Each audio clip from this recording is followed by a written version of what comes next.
It's time for another episode of Espresso Yourself with Chuck. And now, coming to the mic, your host, Mr. Chuck Knapp. Welcome to Espresso Yourself with Chuck.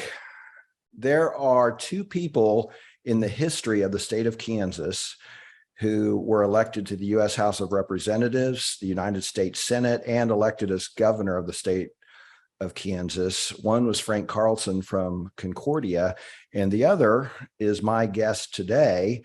That is Ambassador Sam Brownback. Ambassador Brownback, welcome to the show.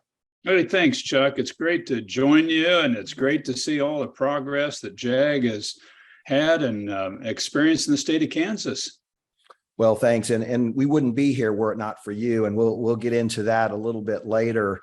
But really, I'd like to start with just a little bit about yourself. Growing up in rural Kansas, what made impressions on you as a young person, and maybe what you thought you wanted to do in high school, and how that all kind of worked out to your first job and then running for elected office? Well, I thought I wanted to be a farmer. My dad is a farmer. My grandfather was a farmer. His father had been a farmer and mule trader. And it sounded good to me. I liked being outside. I liked raising plants and crops. I was in Future Farmers of America. I was taking vocational agriculture. I just thought this is what I want to do. And then I got a scholarship and I thought, well, gosh, it seems a shame to waste that money. That was all it kind of took for me to start thinking a different direction. Was elected then state president of the Kansas Future Farmers, and enrolled at K-State and met my first congressman. Congressman didn't come to my town of Parker, Kansas. We were 250 people. I'd never met one. I know what they do, government class, but I never met one. And then as state president of Future Farmers, I flew to Washington, D.C., which back then was a huge thing. Wow, off to Washington. I even came back to the home church and did a slideshow of my trip to Washington. That was showing you kind of how, oh, wow, look at this building. And I met a congressman, Joe Skubitz of the old 5th District in Kansas. And I thought, that seems like great work. I wonder how you get a job like that. And really started kind of my interest and journey into politics. That's interesting. So you went to K-State, graduated from K-State, went to law school immediately after that, or was... No, I took a year off and was a farm broadcaster for a year. Worked radio and loved that. I really enjoyed agriculture. It was my family, it was my background, it was passion. And was farm broadcaster for a year, and then kind of had to decide, well, do I want to continue in farm broadcasting, or would I like to go to law school? And ultimately, I went to law school partially because I thought, well, here's a way I could work near home. I have a rural practice and still farm. I was still trying to figure my way back to the farm. And so went to law school and thinking, well, I'd try to practice law near my hometown and farm on the side. But you still maybe in the back of your mind thought, oh, this congressman position might be kind of cool. Because I know you were the youngest ag secretary in the state of Kansas, so you were still kind of following that ag path. Tell us how you got from attorney, ag secretary to running for Congress that first time. What all happened, and what finally convinced you to take that opportunity and run for Congress?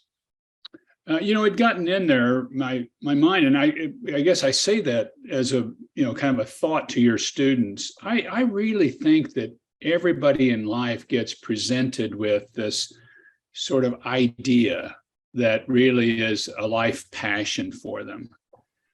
And that so many of us just kind of cover it up, or we deny it, or we just think people like me don't do things like that. Which is, the nature for most. I mean, I grew up on a pig farm in eastern Kansas in a town of 250 people, and I'm dreaming of being a congressman. I go, wait a minute, I mean, people like me don't do things like that. And so you just kind of cover them up. But I think it's really important when you get a dream like that in your mind, work with it, and don't just listen to the people around you saying, hey, you're never going to get that done. Or I remember I'm a freshman at K-State, and Bob Dole is debating Bill Roy for the U.S. Senate. And my roommate and I were weird enough, we were watching it actually on television. And he and I were from same home area. We'd gone to high school together. And I just blurred out when Bob Dole's on TV, I said, that's a job I want someday. I'm a freshman in Marlette Hall at Kansas State University, and my roommate just guffawed. He just thought that was the funniest thing. I mean, that's ridiculous. He just thought that was completely right. I said, I know, but I just kind of blurted it out.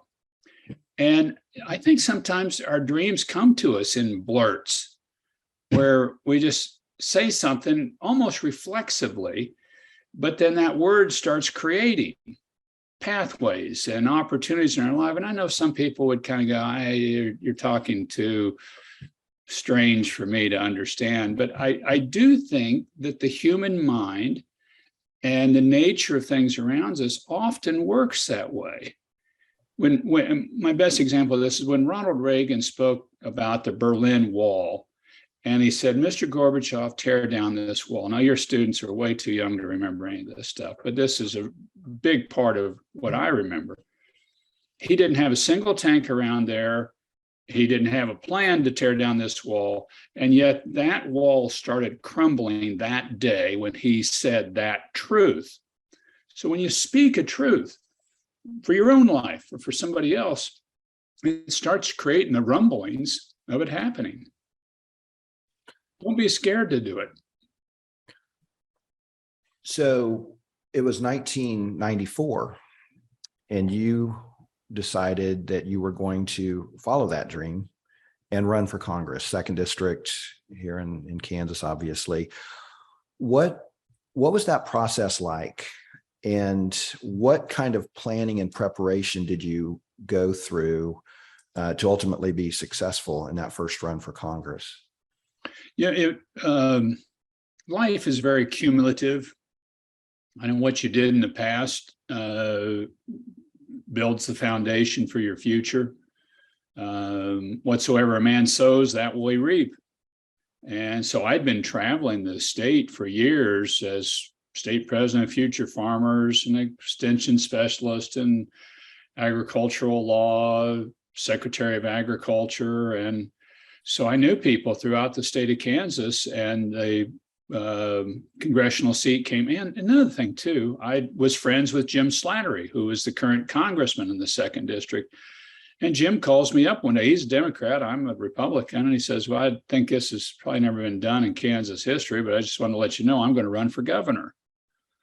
And I had been thinking about running for governor at that time, but he called me, and I had an immediate piece about running for Congress at that time. And I just started organizing then, contacting people I'd worked with previously, asking if they would help me out, trying to figure out how you put together a campaign. And things started coming together. Excuse me, Chuck.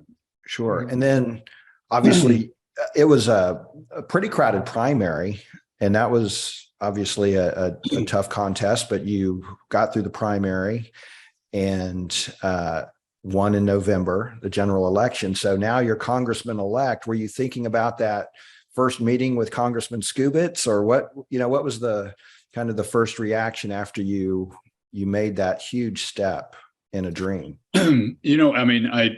I did think some about Joe Skubitz, but I really thought a lot more about the time I'd been a White House fellow when I was agriculture secretary, and I'd worked in DC for a year.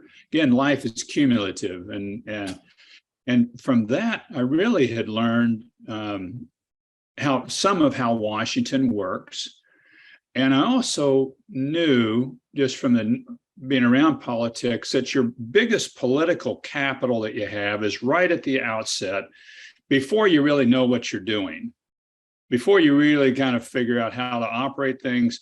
That's when you're most powerful and useful. And so I knew the key here is to really get off fast and hard at the outset. Just go, even though you're really kind of not fully staffed, not sure what you're exactly doing, if you're new at the position, go.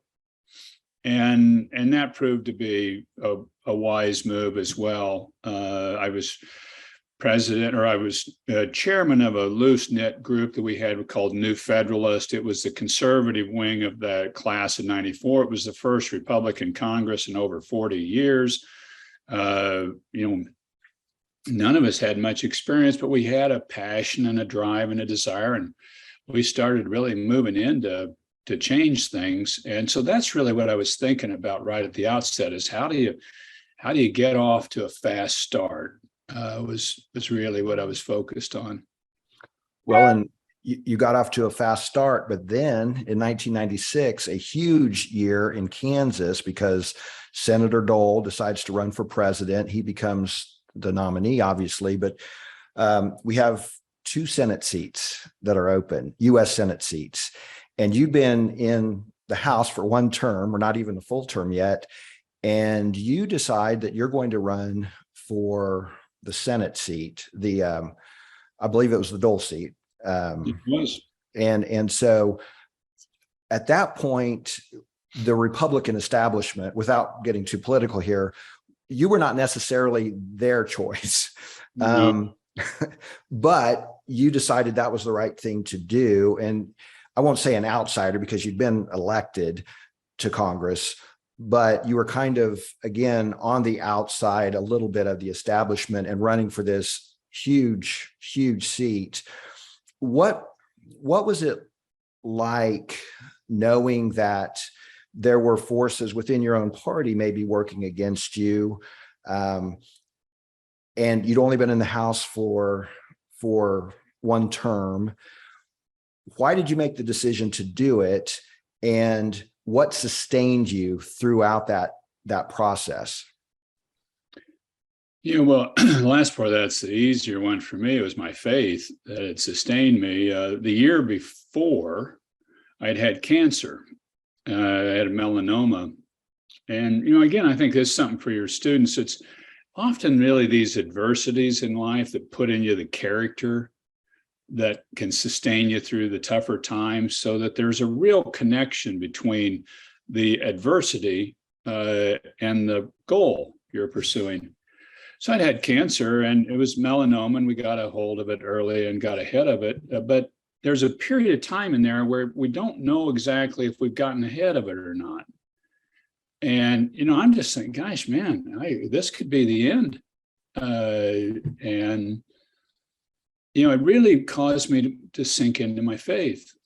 I just said, Lord, I give my life to you. I can't handle it anymore. And that, kind of submission and that realization and that activation of a real faith, one that trusts God, that he really does exist. He really does love me, gave me all the courage and sustenance that I needed. The Senate race became, now I won't say easy, but it became completely doable, because I'm not dependent upon the opinion of others. I think this is where God's got me. I think this is where he's called me to, win or lose. I'm good with this. And the year before, I faced a challenge where I don't know if how this is going to come out. So, it really kind of seemed like, I don't want to say a minor decision, but it kind of seemed like one, well, it was just dealt with cancer.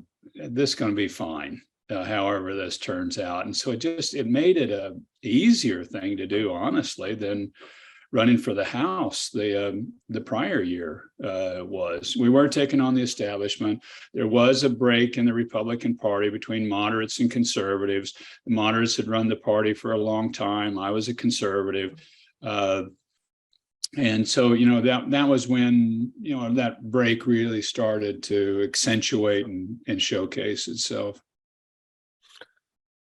So you ended up obviously winning, became a United States Senator. You made a pledge that you would only serve 2 full terms in the United States Senate, and ultimately kept that pledge. But before we talk about what happened after that, I'm curious, when you were in the House and in the Senate, what were some of the challenges?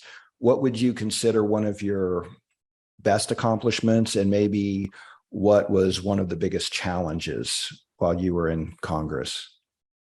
I think one of my best accomplishments was I carried in the Senate the first anti-human trafficking bill.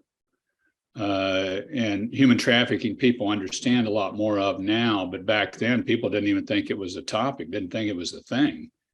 And I carried the first bill with a Democrat senator, Senator Paul Wellstone out of Minnesota, who died later in a plane crash.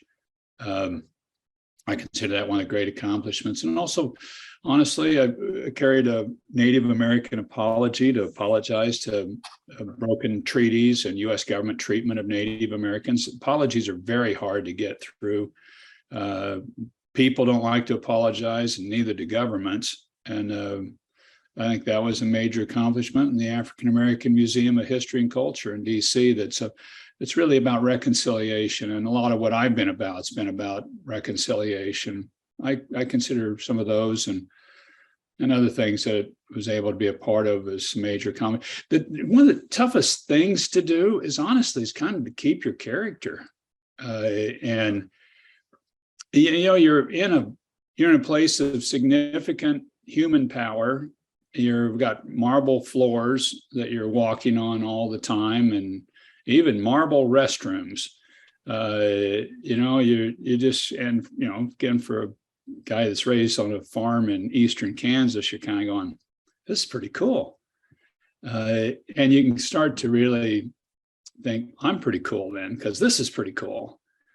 And just kind of keeping grounded, really, that all this will pass. And, you try to maintain a sense of character, a sense of what God would have us about. God's a God that loves humility and hates pride. And we are people that are full of pride. I am. And so that's a real challenge. I mentioned you kept your term limit pledge, self-imposed term limit pledge. And in 2010, that was a year that the governor's election was taking place. You decided to run for governor. And you mentioned earlier in our conversation that you had thought about running for governor previously. And so was that just a natural progression, or was there some other reason you decided to run for governor in 2010? Well, it was an open door at the time. I really enjoyed my Senate time and work, but I'd made a term limits pledge, and one of my mentors had once told me, when a man breaks his word, it breaks the man. And I thought, well, that's true. And I'm not going to break my word. And a lot of people had made term limits pledge, and you just kind of, oh yeah, well, I meant that then, but I don't really now. But I did. I meant it. I kept it. Well, then the governorship is open, and there's another thing I guess I would say to your students: watch for the open doors, the open gates that are there in life, because often the opportunities will come to you as an open door. And you kind of look at it, you go, well, I don't know, I was actually thinking about doing this or doing that, but then you got this really nice opportunity in front of you. You go, okay. And to think and ponder about those things. I think too many people react and they don't respond. And by that, I mean, they see something, they go, no, instead of see something, go, well, let me think about that and ponder it. And that's what I mean by responding instead of reacting. Just huge difference. So I'd look at it, ponder it for a while, and think, gosh, at one point in time, I wanted to serve as governor. I think I can take the the connections and the assets and the ability that I have that I've gained through being a senator and congressman and secretary of agriculture to help my home state, and ran for governor. And what was really the toughest job that I've held to date was Kansas governor, because we just had a huge financial crisis. We didn't have any growth taking place in the state. Our pension system was busted. Our schools were underperforming. Our students, we just had just so many different problems taking place, and I was, in a position to be able to help solve some of those problems. You were elected with a big margin and became governor in January 2011. Started working on those problems you mentioned. And it may have started in 2012, the process, but you brought JAG to the state of Kansas in your first term as governor. We started in the 2013-2014 school year. At that time, there were 25 programs. That is still the largest launch of a JAG affiliate in organization history. So you decided to do it and do it big. Can you tell us, kind of walk through that process, why you thought it was important to bring the JAG program to Kansas and how that all happened? Well, I knew Ken Smith was the nationwide head of it. I'd met him being in the Senate. And again, that was kind of part of, for me, having been a senator and worked at the federal level, you made a lot of connections to different people of things that I thought could really help my state. And I used that a lot in addressing wind issues and water and welfare and just lots of, in the pension system for that matter, and economic growth. I knew Ken Smith, and Ken said, hey, you ought to do JAG. And it really targets and helps students that really struggle in school. And I really have felt like that our K through 12 system underserves kids that struggle. I think it tries, but so much of it's pointing people towards higher education, which is good. I've got an advanced degree. I've taken advantage of that system, but there's a lot of students that just struggle in this system. And what I saw in JAG was a program that could really help that struggling student. I said, let's get it together and let's do it. And then we did something else that a lot of other states didn't do that helped us with the launch and make it such a big launch, is we used some of our public assistance dollars, public federal monies to launch JAG. A lot of others did it off of fundraising and corporate donations, which is good, great. But often it's hard to sustain. And can you find corporations that are going to be philanthropic enough to do that? Because they may get some better workers out of it, but everybody does, honestly. And so we just decided this would be really a good use of our public assistance dollars to help people before they get in a tough way. And I think that was a fabulous use of those dollars. And instead of building dependency, you build ability, and you help people before they're in a difficult spot, which is always the best way of, it's just better to stay in good health than just let yourself deteriorate. And then I'm going to check into a hospital and have somebody help me then. I said, no, just get yourself back in shape. And so we did. We used those public assistance dollars for the launch. We put it in the school system, which was where it is, which I thought had really been underserving our students that are more challenged. And it's been a fabulous program and a fabulous help to a group of students that I think we're being underserved by our public education system. Well, and again, it certainly not to the scale, but I think you could certainly make the argument that we wouldn't be in our 10th year and probably wouldn't exist had you not had the foresight to bring it to the state. So the organization is forever grateful for you doing that. And a lot of students, around 13,000 students over the last 10 years have been served by by JAG K and are on successful career paths because of you bringing it to the state. So thank you for that. And I know that was just one thing you did as governor of Kansas. In 2014, you ran for re-election. It was a battle. You won. And so you continued your streak of never losing an election in the state of Kansas. And I know you didn't do it to continue the streak, but there were still some things you wanted to do as governor. Can you talk about some of the challenges, whether it's policy or something else, and then some of the rewards? And I had a little bit of a look into the governor's office, and certainly have that perspective. But I don't think anyone can fully appreciate what it is like unless you're actually in the chair.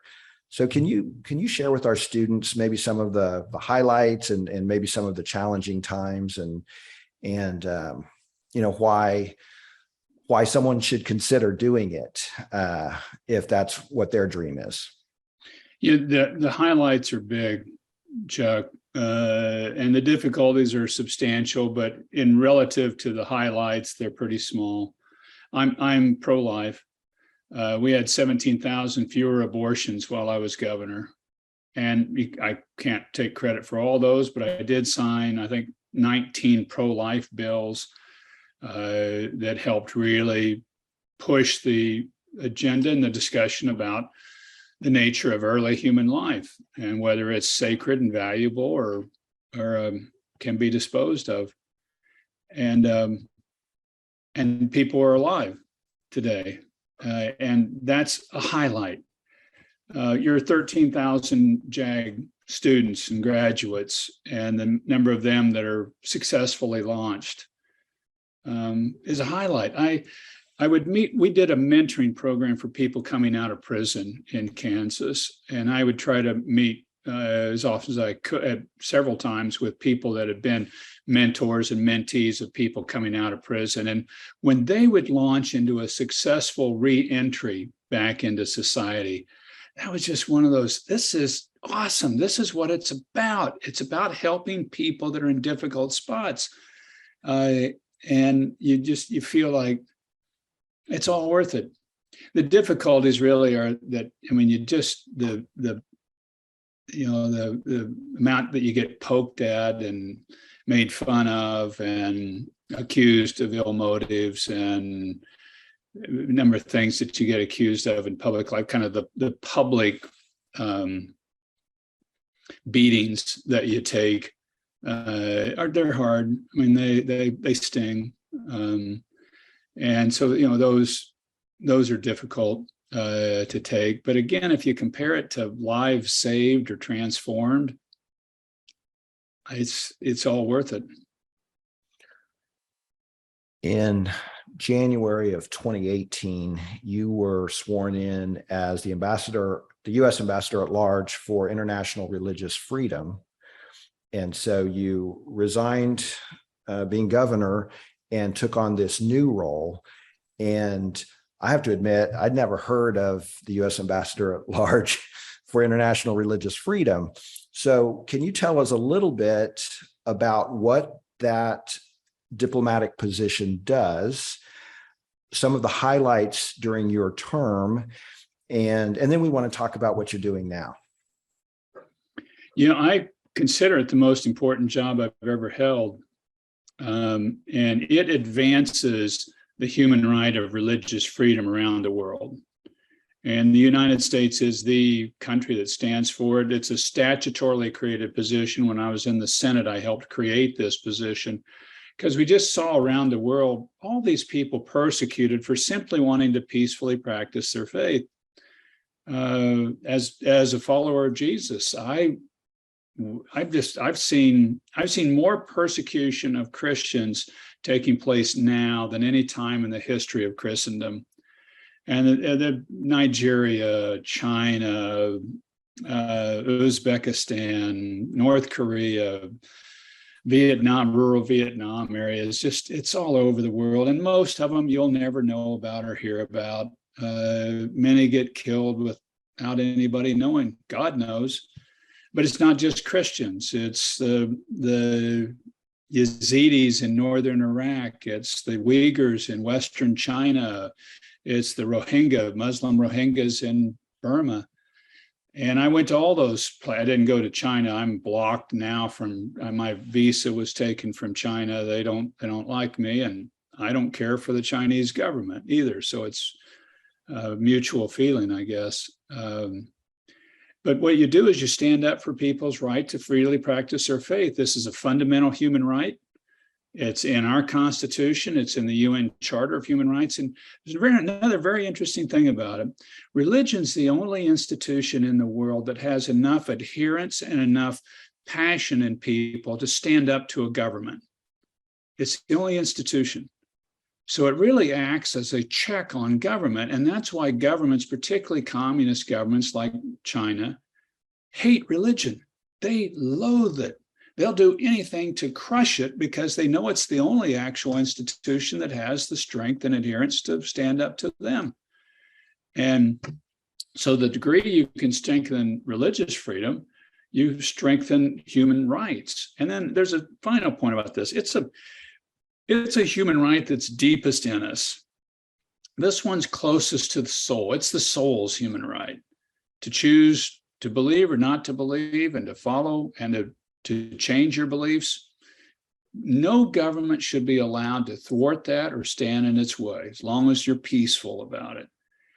And so it became a fundamental human rights issue under the last administration. We started driving it, conservatives and Republicans in particular, but Democrats too, as a fundamental human right around the world, around which you can build your other human rights of religion, of freedom of speech and assembly, and these other basic building blocks of human society. And it became a major foreign policy issue. The final point on this, Chuck, is almost every genocide in the last century has been of a religious minority.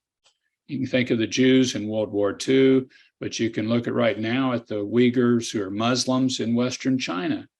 Both have been classified as genocides, and both were religious minorities.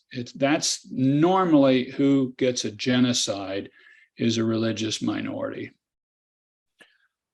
The official position, or your tenure in the position, ended in January 2021, but I understand the work continues. So can you tell us what you're doing now after leaving the official diplomatic position, and what you're doing with the Brownback Group? I've got several things going on. I helped start up a National Committee for Religious Freedom. It's an organization in the United States to stand for your free exercise right, because it's getting crowded in on here where people aren't being allowed to practice their faith peacefully and freely. I co-chair an International Religious Freedom Summit, have the past 2 years, where we bring people from all over the world together to encourage and build together the grassroots movement of religious freedom around the world. We had about 80 different groups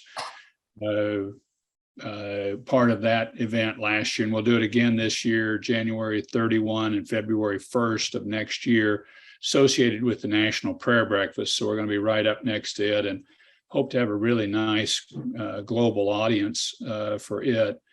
That's been going well and galvanizing the movement. But this needs to be a grassroots movement for it to be effective. I'm writing and working on a book on China's war on faith, because I really, Ronald Reagan back in his early years really went at Soviet communism and its denigration of people of faith, of Jews and evangelicals, and was showcasing this is what communism does to people of faith. Well, we've got an example now of what communism in China does to people of faith, and they seek to dominate the world.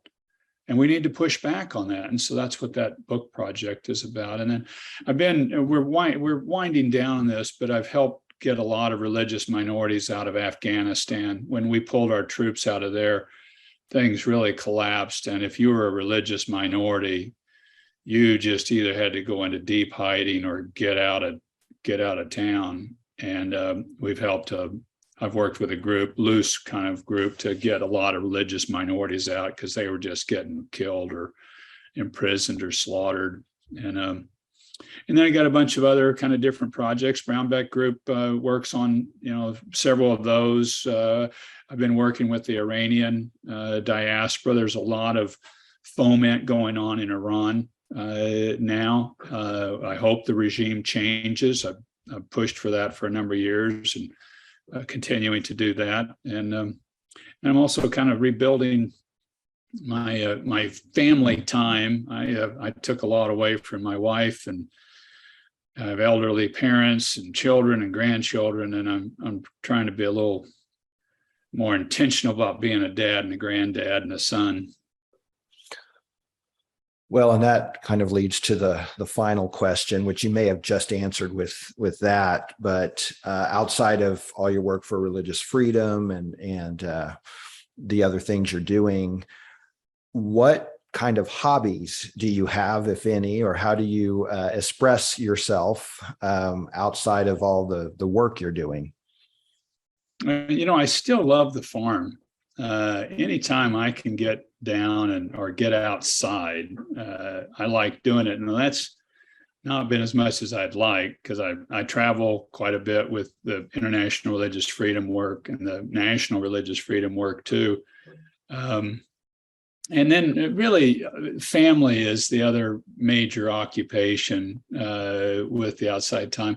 I was talking with a former state senator, Mary Pilcher Cook. This has been earlier this year. And I was asking her what she's doing. And she said, I'm really kind of trying to make up for all that lost family time that when she was away and in the state Senate and all. And I thought, that is really a part of it. My family, they didn't struggle. They're resilient. They're good and strong. But I took away a lot from them, and to try to be able to be more available and there. And my dad's had a lot of health issues, to be able to be available and there.